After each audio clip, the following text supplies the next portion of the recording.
Hello, all. Congrats on the win and congrats on investment. My question will be for Sabrina.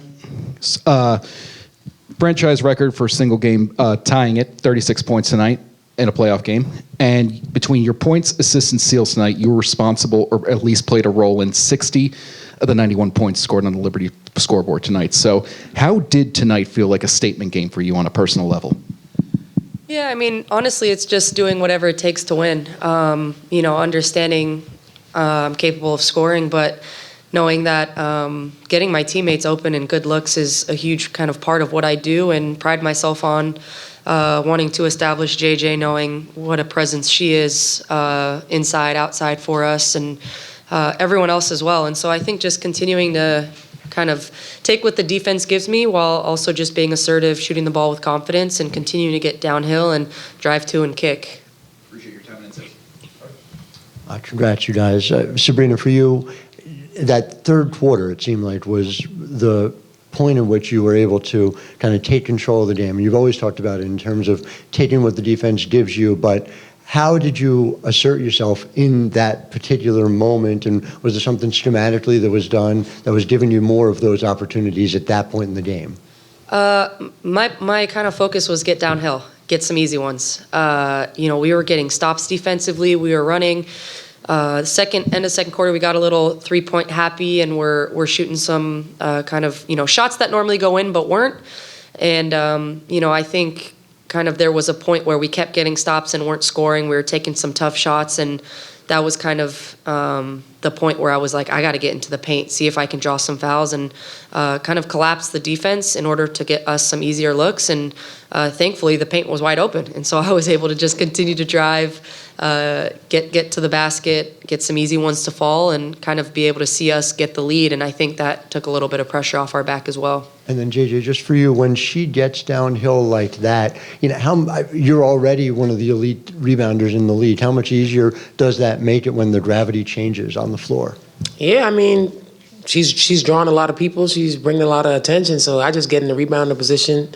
If she misses, which happens very rarely, I'm in a position to be able to get it. Thank you both. Jonquel, for you, I'm curious how this game symbolizes Sabrina's growth year over year in this league. You played with her in 2023, and now here we are in 2024. I think it's just her being a great player, obviously, and like she said before, taking what the defense gives her, she can change the game in so many different ways. And so, sometimes I think when you're able to do that, you tend to overthink. And I know it happens to me. Like, I can shoot, I can drive. So sometimes I'm out there just thinking too much. And so just playing the game and trusting your teammates. And I think she does a really good job of that. And it opens up everything for us when she plays in that way, because then the defense doesn't really know what to do. And, we're moving, we're screening, the ball is moving. And she's a big part of everything. So I'm just happy to see her doing her thing and being able to shine on the big stage, because we know that that's the type of player that she is. Thank you.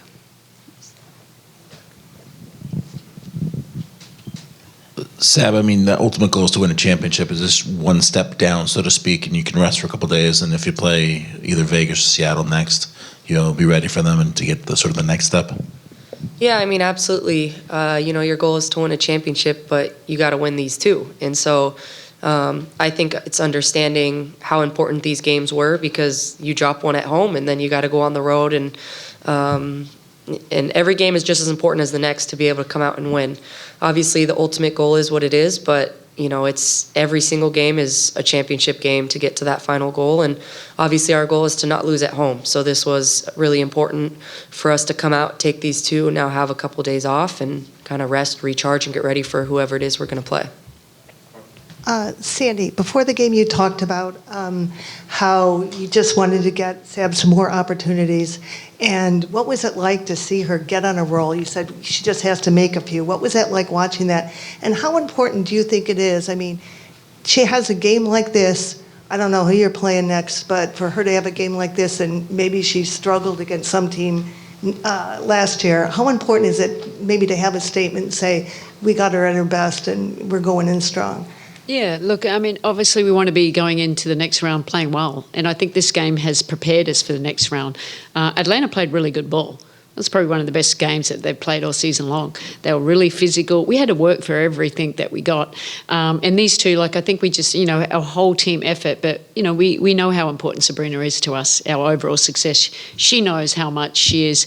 But it's not, it's about still us, her playing in the right way. I think her with the ball in her hands has been really good. I thought late in the fourth quarter it was great to get her off the ball, to free her up a little bit as well too, with the movement so she could get downhill. I thought Sluty came in and complemented her very well. But, I mean, she does a lot of great things. She's a winner. In the end, she's a winner. She wants to win. They have both great chemistry together. It was great to get JJ established down there low too, because we need that as well. Everyone's important, but especially these two. Hi, everybody. For Sandy, it felt like as the game progressed, the defense was getting stronger and stronger, especially against Gray and Howard in the fourth quarter. How do you think you guys were able to really sort of slow them down, especially late? Yeah, they started off on fire, but I didn't think we had the right aggressiveness. That was too easy. It was KYP. It was a lot of one-on-one. They were making big plays. We're overhelping. We were giving them open looks there. So we just have to, we know what we needed to do. It was more like, okay, 10 more minutes, right? And that, in the second half, it's like we're down, but it's like, we just got to claw our way back in with defense and do better job on the ball. And then down the other end, I mean, their pace was hurting us too. We were slow getting back. So I think that's when Sloot came in. I think that was a really good matchup for us, and we could contain Canada a little bit. And then we got going. We got the ability to get downhill. We're moving the ball. We're making shots. Stewie got a great tip in. It had a little bit of everything. But, defensively, that's what we have to hang our hat on. And I think you've seen, we've grown so much on that side. Look, we were good last year, but I think we're a great defensive team when we're all locked in on the same page. And we have versatility. We know when to switch and when not to switch. Over here. Jonquel, I know this morning I asked you about getting double-doubles, and obviously you finished with one today. Just what was the difference tonight? Just playing aggressively. Like I said before, not overthinking, going back and watching the game. I think I was kind of thinking what I was going to do with the ball before I got the ball, and it was obvious. And so just going out there and just understanding that if they give me the jump shot, I can make the jump shot. If they give me the drive, I can drive. And then trusting that my teammates will find me, and as long as I did the work, they'll give me the ball. So I think that was all it was. It was just my mindset, and then obviously just not overthinking the game. Sabrina, there's been a lot of talk about the memory of the game 2 against Washington last year, and this morning you said you didn't want to go to Atlanta, and so for you, was there a turning point in the game where you really felt that drive push you forward? I think just obviously it's a total game effort. It doesn't happen. There wasn't really this switch, but I would say in the fourth quarter we just kept getting stops. Leo got an and one, JJ got one, Stewie got a tip in, Sloot came in and hit a big fadeaway floater. So it was just a total team effort of us continuing to just chip away, and I think that's kind of ultimately it's tough to play against a team that does that for 40 minutes, and we never got too high or too low. Obviously they played a great basketball game and they played like they were supposed to, like their season depended on it, and I'm just proud of the way that we came out and stuck together for 40 minutes on both sides of the ball. Hey, Seb. 23 of your 36 came after the break, and you were 8 for 11 and took just 2 threes in that second half. You said you were intentional about getting downhill, and the crowd was just erupting with every play you were making down that stretch. Is there, now that the game is over, a moment that you look back to that, whether it was the MVP chance or just kind of some of the whistles that you were able to get there late, that really stands out to you? Spike Lee gave me a high five. I saw that. I thought that was so dope. As I was going to take the ball, out of bounds, and I felt like New York was just injected into my veins.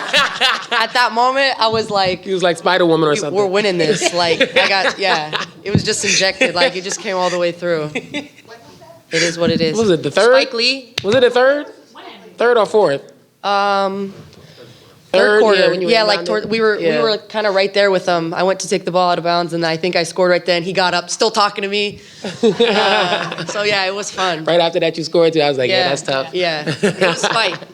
That was pretty cool. We had a lot of people there. I know. It was awesome. Yeah, I know. Yeah. Damn, my question's way less fun. Oh. Now, JJ, when you were down 55-47, Brian had that sequence. You called a timeout. What does it feel like to, Atlanta has momentum right there, but to come out immediately, you guys rip off an 8-0 run, to play on a team that can respond like that? Just about that. Yeah, I mean, that's the game of basketball, and when you get into the playoffs, every team is really good, and obviously the games are going to be physical, and the game swings one way or the other, but I think the main thing was just that we understood that it was going to be a fight. We didn't have the expectation that we were going to go out there and just blow them out. Obviously, we wanted our work to, whatever the end result to be, that we wanted to play our type of way, and I think that's what it was, but ultimately, we were ready for a fight, and we understood that it was going to come down to the end, and that we needed big stops, and we were able to get them. Hey, Coach, right here in front. You mentioned it was as expected. The guards came out with a punch with their backs against the wall. Just what was the difference did you see from Jordan Canada there, where she affected the game in her pace today? Yeah, look, I think that, we anticipated them pushing on makes and misses, and she's one of the fastest players in this league. And I just didn't think we had a little urgency of keeping her out of the paint and containing her and then overhelping. Until that last 15 minutes, I thought we just got so much better there.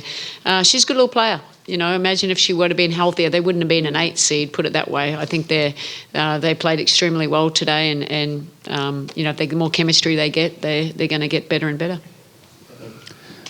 In the back. Hey, Sab, when you stated publicly that the interior game and the points in the paint were something that you wanted to work on and wanted to grow, and then so many of the points came that way tonight when you needed them the most, how gratifying is it to see that and see that work pay off? Yeah, it's a huge part of our game, whether it's our guards getting downhill to create shots or get to the rim, or obviously JJ's post presence. We're not one-dimensional. That's not what we are as a team. And, obviously JJ establishing herself down low played a huge role in our guards being able to get downhill, because they couldn't come help off of her because we were just going to dump off and get it to her, or she was going to get old boards. And so it's a total team effort. It takes everyone to be on the same page, understanding what the game plan is. And I think being able to have that experience with one another now, going through last season, it really helps us. Sabrina, end of the regular season, you had a few really rough shooting games, and then there was that game against Atlanta that ended that you guys lost. Then you came out game one, seemed really relaxed right from the start. That obviously carried over in today. Just wondering if anything changed for you mentally or your approach at all, or what you attribute that to. No, I think just sticking with it, obviously. Trying not to get too down, understanding what my team needs from me every single night. Obviously, I trust myself. I put the work in, prepared, the best that I can every single night, and just understanding that. I think also just turning the page, right? The playoffs is a new season, and kind of putting everything that you have, all the focus, all the energy into just being your best for one game at a time. And I think you've been able to see that from everyone. It's kind of like, doesn't matter what you did in the regular season, it matters what you're doing now. Sabrina, this may be moot after tonight, but if the series between Vegas and Seattle doesn't end tonight, how would you guys approach preparing for the semis, not knowing who your opponent would be? Sandy? I don't even think it changes if we do know who the opponent is, to be honest. We're going out, and it's us versus us. We understand what we have to do. We're approaching it kind of the same way, no matter who it is that we're playing. We're going to go out, fine-tune what we need to do to be our best. Understanding we have a few days here to kind of prepare, get ourselves mentally and physically ready for the war and the battle that we're going to face ahead, no matter who the opponent is. And I guess we'll see in a little bit who that is. We'll take one more on Zoom from Sasha. Hey, JJ, this question is for you, obviously. On such a big stage, on such a big night, you've done a really, really great job down there in New York with such a big platform now and the retail PEs. Just talk to me about how it feels, advancing to the semis on such a big platform for us watching back at home. What does that feel like for you on such a big stage? It feels good, obviously. Every time I step on the court, I rep the Bahamas and, everybody that's at home. And I understand how special it is to be, the only Bahamian in the league. And Hopefully I'll be able to open more doors for other young ladies coming up, who want to be in my shoes one day. But I understand that I'm a role model for a lot of them, and I don't take it lightly. So anytime I get to show love to the 242, I want to do that. Thanks, everyone. Thank you.